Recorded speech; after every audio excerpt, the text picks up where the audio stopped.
my days on Stony Lake were probably the most important to my whole life is spent.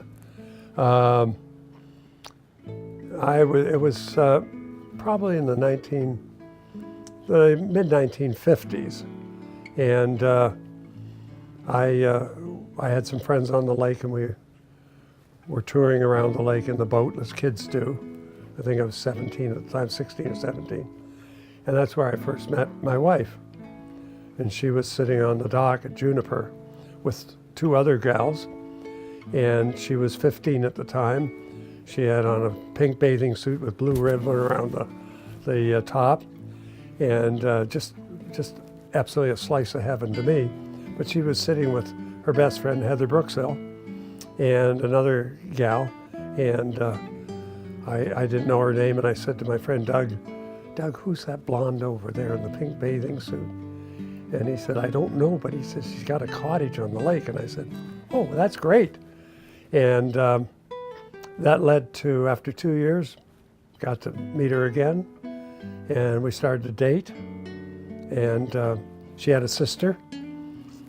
Susan had a sister, Penny, who I dated a couple of times just to move into the family gently. And that started the first time that I got together with now my wife, Susan. And we were married for 25 years, and I still hadn't grown up, so we divorced for 10 years and remarried again. We were married in 62 and in 99. And just by the grace of God, we got back together and our family became whole again. And that was a good venture.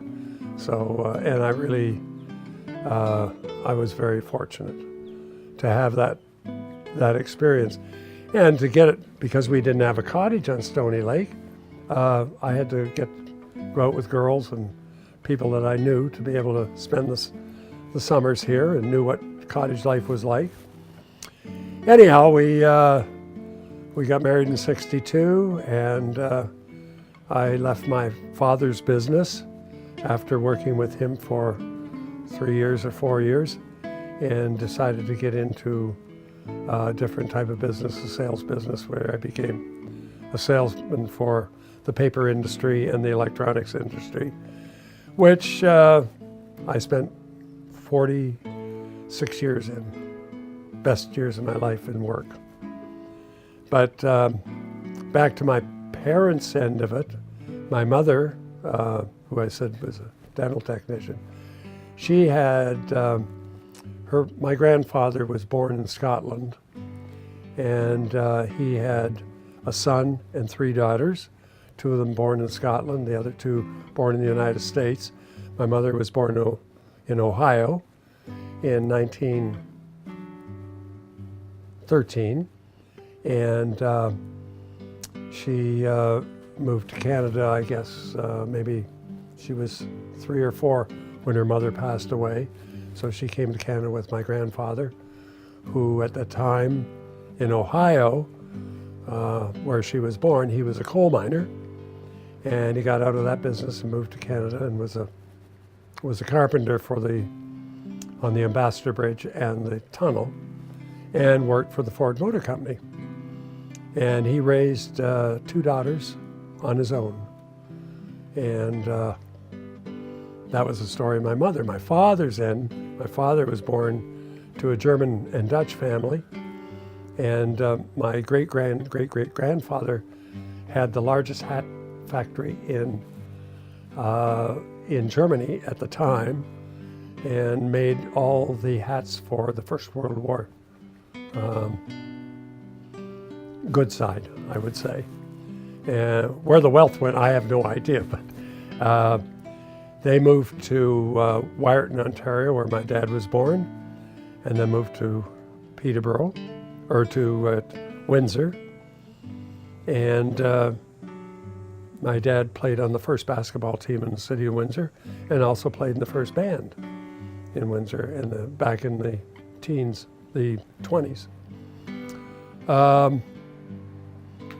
But then, I guess, when we moved, we spent 8 years in Windsor. My first trip on radio was I was 5 years of age, and my father had his business, his office business, below CKLW in Windsor, which was a well-known radio station. And we just went up one day, and I got to be on radio. And that's probably the junior years, and then What about your sister? What's your sister's name? my sister, I have a sister, her name is Judy. She's 5 years younger than I am. She was quite young when we moved to Peterborough, and she raised a family with 3 daughters, and she lives in the Belleville area at the time, and now. We've been blessed with a good family, like all families. You have your problems, but no, I was blessed with being able to get to know people who, because I wasn't such a great student in high school, I hung around with the people who were good students and had little influence in life in their families. And if you utilize it the right way, what you give comes back to you. And it came back to me in spades. And that helped me right straight through to today in my business world and my personal life. I don't think Susan and I would have got back together had I not had the support of these people who actually, I was in my 50s, and they said, well, the first advice is to grow up. And that's when I realized that 50 years of age, it's about time. And I'd lost the love of my life, and so you fight back for it and grow up, and everything everything turned out well.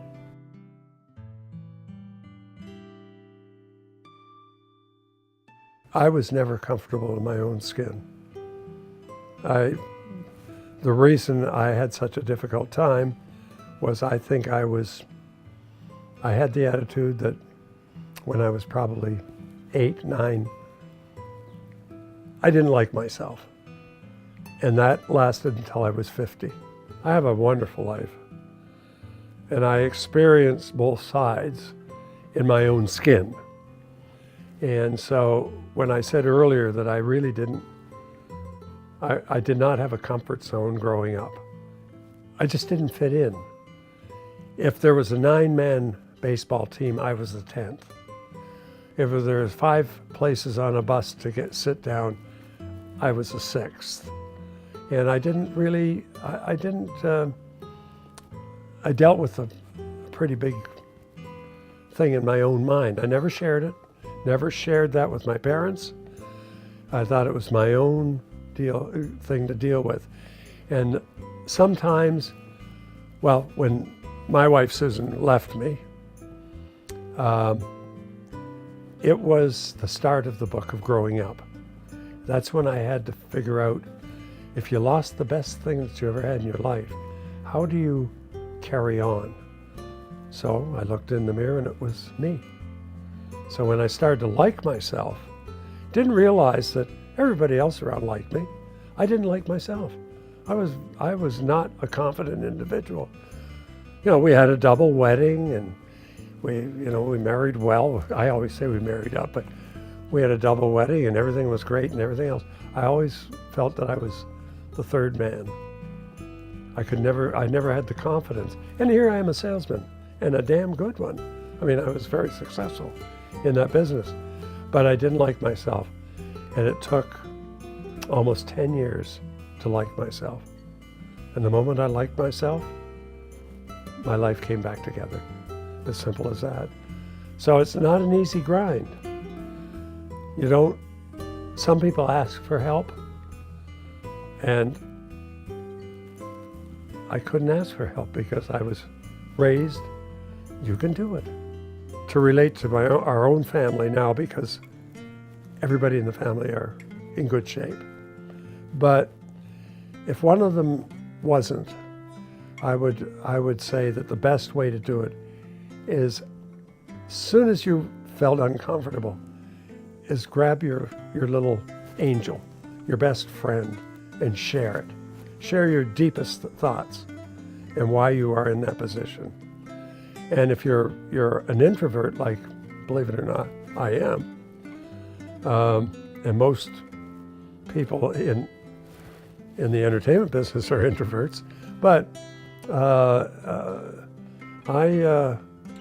would say to them, look, go to your best friend and just dump everything out and try to weed through the right stuff and sort it out yourself. It doesn't happen overnight.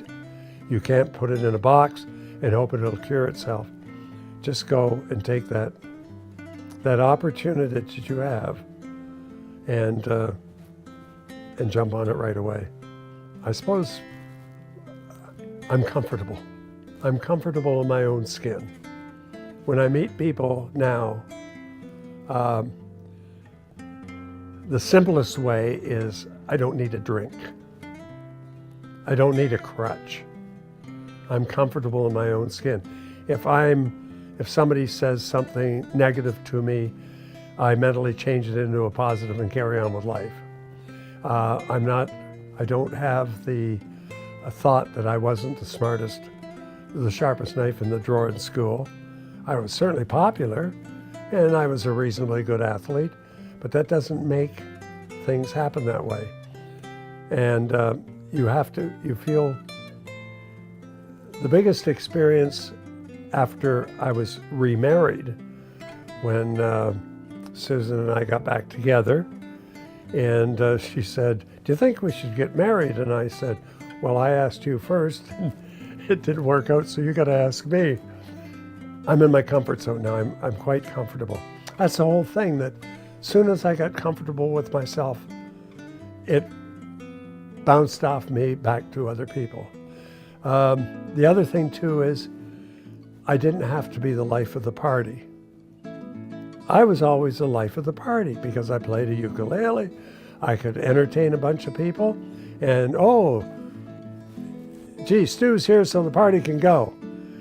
I didn't really like it, doing it, but I did it to be one of them. Now, when I go, after I realize this whole new form, I would go to a party and not say too much, and people would come up and say, you're really not enjoying yourself. I was having the best time of my life, because it was the real me. What you see now is the real me. What you saw 20 years ago was not the real me. Because I had what I classified as a privileged life, not coming from a wealthy family, but when I started school when I was 2 years of age. I could sing the full song of Frere Jacques at 2 years of age. I knew the alphabet. I could count. I could do, and I was a very had wavy blonde hair. At Christmas time when we lived in Windsor, the Windsor Star used to come to the house, and my parents and I would go and pick out a Christmas tree, and we had the whole page, the spread. And so I thought I grew up, or it was instilled in my mind, that I was a special child. And then when I realized that was just a short spot, and I got to grade 5 and 6, and I wasn't counted in, and I was just another person, it gave me a negative approach to myself. And I've always been a dreamer. I've always been a dreamer. And that's was my biggest problem, is I dreamt way beyond the box. And it gave me that problem of not being as great, but it also made me a successful business person because I had my own confidence in the business people. I'm as comfortable as I could ever be today. And I have the same friends, and they have the same respect as they did when I wasn't comfortable. How important are friends? Terribly important to me. They are.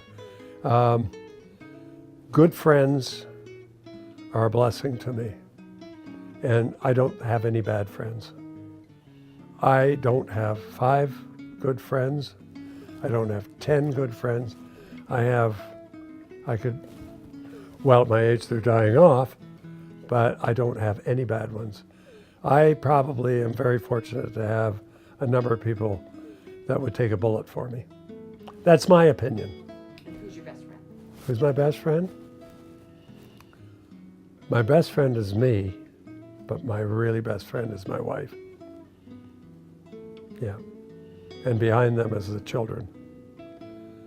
And from then it steps down into family comes first. If you have a family and you marry in and they have family, they're the most important of everything. You'll never get along in this world if you don't have a good a family that you respect. And have you ever watched bears in the woods or animals in the woods or puppies, and they fight with each other? But an outsider comes in, whoa. But my opinion is that family comes first, and that just doesn't mean my wife and our 2 children or our grandchildren. If you want to stage those, yeah, they come first. But after that, it's terribly important, because when the bad times come, surprisingly enough, in a lot of cases, they'll stand behind you. Susan and I were blessed in 1966 with a daughter, Wendy, and she has been. She was born in Toronto, but literally grew up in Peterborough, because we moved to Peterborough under the age of knowing a nice town to grow up in and schooling. And she learned her lessons well from her mother, basically, and from me as well, but her mother was very attentive to her. Michael, our son, Wendy's brother, was born in 1968. Unfortunately, Michael was born about 6 months prior to my father's death, he died on my 30th birthday, and Michael was 6 months old. And he would have been the prize, because my father cherished the outdoors, and Michael, our son, has become quite a outdoors person, and well, as a musician, which was in the family as well. Both of them have 2, as probably every family, 2 good personalities. They're different, but they're great personalities, we think. They've both done well in their own fields. We tried to instill upon Wendy and Bill, or Wendy and Michael, the fact that you could do anything you wanted in the world, anything. You didn't have to be a doctor or a lawyer or Indian chief. The world was your oyster. The only thing was that we didn't want them to disappoint themselves or us. So it gave them an attitude of saying, is this right to do, or is it wrong to do? And their choice was, well, my parents said, don't disappoint. And I think they both learned it that well, that today we're extremely proud of both of them. As a family, we're extremely proud of both our children. Wendy has a wonderful personality. Michael has an unbelievable personality. And the unfortunate part about it, he's so damn good looking that that I don't know where he gets it from other than his mother. Well, our grandchildren, they are the luxury of life, in my opinion. At 78 years of age, I'm still a kid inside. And the one thing that I have always wanted our children and our grandchildren is to be a friend of theirs. not a grandfather or a grandmother, but a friend, and also a grandfather of the respected side. But our grandchildren, we were blessed with two wonderful girls, and they were the grandchildren of our daughter, Wendy, and they just turned out magnificent. And they're being taught by their parents, and I can see when I talk to the kids, I don't want them to look at me as an old person or a grandfather. I want them to look at me as one of their own that they can come to if they need to for anything. But they can, they're comfortable. They're happy in it. And it makes us happy. It's you can see by, I just watch them all the time. I love to be around them. Susan loves to be around them. And it takes a little talent to be around grandchildren. In what way? Well, you don't want to become an adult. You have to give them the security that they can go to their parents for the important things, but the things that really mean, as we're talking now, the past, where we can contribute something, or the respect, you've got to be a friend of theirs, and they've got to be able to feel comfortable. You've got to be able to communicate with their friends, so that their friends don't sort of get uptight because the grandparents are around. Grandparents aren't special. They're just grandparents. Our son, Michael, who married a gal with 4 children, and he's like a father to them, and they are the same as our 2, real grandchildren. Maybe that's not the right word, but he's helped them grow in their own way without their own real father being involved. So that also reflects back to Susan and I, and how we raised Michael to take on responsibilities and nurture his next. You shouldn't spend your life wishing that I should have done this or done that. You have to look at the positives. And I think that in their mother, in my opinion, their mother really gave them 80% of their growing up and their guidance. I came along as a responsible husband, a responsible father to make sure that they were safe. And things do happen, as happened in our lives, but we corrected it. But I think that I believe that our children, Wendy and Michael, are proud of their parents. And I hope that both of them think they can count on us till the day they bag us. But no, it's really something that